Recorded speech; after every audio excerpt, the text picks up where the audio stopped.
I am hanging out with the cat in the yard, so there might be a bunch of jump cuts, just in case he decides to run away. He's very attentive. He's right here. Somebody has got his attention. Somebody is annoying him very much. So without all the life story, gardening is something I've grown up doing with my family. I've had that privilege to be able to live in rural spaces where we grew up foraging, we grew up knowing plants, we grew up learning that from my father and from my grandmother and great-grandmother and aunts and et cetera, et cetera, et cetera. So we grew up in that tradition. But I started turning my focus to native plants in about 2017.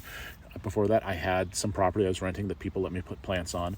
And then we began to learn more and more about things like colony collapse. And colony collapse you learn about is like, oh shit, we're losing bee populations.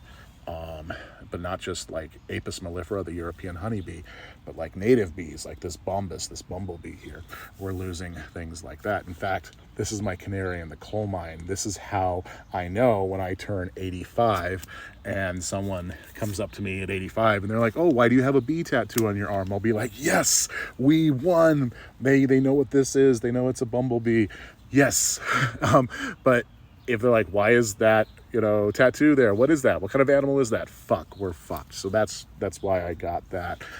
So that's when I began learning about 2017 about not only just colony collapses, but the collapsing of like habitats for all kinds of pollinators.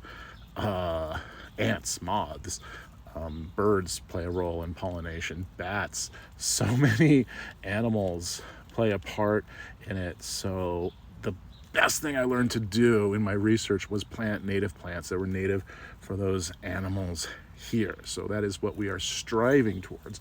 It's not perfect. We have, well, I'll just show you. I mean, this is the less formal backyard, but I've got some sunflowers coming up doing in there, and I'm not too picky about the plants. This is just one area. This is kind of my shrubby area, but it's all about making space. Are you watching? We're also sitting where the birds eat, so he's not going to get a bird. He's under very close scrutiny. But I couldn't do this alone. It's a lot of research. It's a lot of trial and error. I joined the Montana Native Plant Society so I could learn more from botanists who are doing this. We do like field trips.